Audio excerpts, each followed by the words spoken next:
Hi guys! So lunchtime na at ako'y gutom na no. So 11:30 lumabas na kami ng office namin kasi bababa kami sa ground floor para maghanap ng makakainan.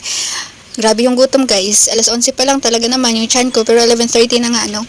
At ayun, from 10th floor, bumababa kami sa ground floor at ito yung view na makikita ninyo. So doon kami lalabas sa main entrance namin. Mostly pumapasok ako sa kabilang entrance namin kasi lusutan yan guys. So ayan, ito yung mga kasama ko sa lunch namin today. Okay, so tatlo lang kami. At ayan yung view paglabas ng building namin. Ito katabi lang to ng mga buildings namin. At dito pala sa kabila, hindi ko pa ganong tawag doon, na-explore. So, ang dami pa palang mga ganap dito, mga kainan, ganun ano. So, meron ding mga Jollibee, McDo, ganyan. And ito yung building na papasokan namin guys. So, bago kami pumasok, chinek muna namin kung ano yung mga kainan dun sa taas. So, meron sila sa third floor. At pagpasok namin, ayan, umakyat kami ng elevator. Tapos, eto, papakita ko sa inyo kung ano yung mga meron dito sa second floor nila. Pagbungad, ayun. So, meron silang video machine. Bala kong mag-withdraw, pero naalala ko, ay, wala na pala akong pera. Joke lang. Okay, so ito, marami silang mga dessert, dito. Mga dessert na nagtitinda na mga stalls. Ayan, merong Go Salads, Mary Grace. Ay, masasarap yung mga cakes dyan, guys. Yung nga lang medyo pricey. And then dito, sa Tomorrow Coffee, ayan, favorite yan ng aking kasama. So, ayan, bibili sila. Sama-sama lang ako dyan kasi gustuhin ko man, medyo umiiwas talaga ako sa sweets. Dahil ako'y preggy na and nung first baby ko kasi guys, medyo nasobrahan ako sa sweets so tumaas yung sugar ko. Kaya ngayon, iniiwasan ko talaga siya much as possible. At ayan, nakuha na namin yung order, lumabas na kami doon sa Tomorrow Coffee at umakyat ulit sa another floor. So third floor na to guys at dito kami kakain kasi marami daw mga masasarap na kainan dito, tingnan natin. At ito nga yung bumungad sa amin. First time ko umakyat sa building na to guys.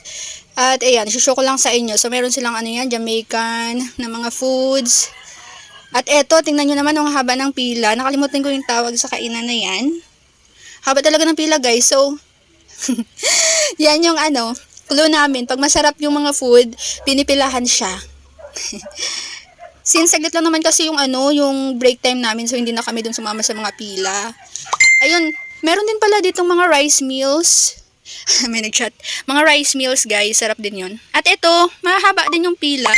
So sabi namin, ay may nag-chat ulit, pasensya na. Okay, nag-voice over ako. Mahaba din yung pila pero hindi siya ganun ka super daming haba talaga doon sa isa. So nag-decide kami na dito na lang kami kakain. Kasi meron silang mga bento meals. So try natin. Meron silang mga dito, ramen na affordable lang. Mostly nagre-range lang sa mga 200 ganyan. Sa kasi, ramen kuruda yun.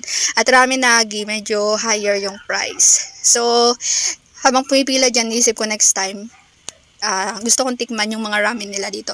Pero today kasi is bento yung orderin namin. So, ito yung mga food nila guys, mga food trays, dami, di ba? So, sa bento set nila, meron kang 2 rice. 2 cup ng rice. And then, 2 different na ulam. Not bad. Meron ka pang pansit. Ang sarap ng pansit nila. Ayun. Tapos, ang sarap din ng sauce nila dyan. So, ito yung pinili ko yung parang inihaw na baboy. Tapos, ginataang langka. Para merong meat, tapos merong gulay. O, diba? Hindi naman puro kain tayo. Ayan, nilagyan na ako ng pansit. Sarap nilang pansit nila. At yung pork nila tender, in fairness. Oh, 'di ba? Murang-mura na talaga siya. 150 lang 'to. At kumuha na nga ako ng utensils, kutsara, tinidor at pumunta na ako sa aming table. Ang table nga pala namin doon kami pumuesto sa sa gilid para 'di ba, maganda yung view. Relaxing. Okay, kakain na kami. Yun lang kwento ko. Thank you sa pagsama. Bye.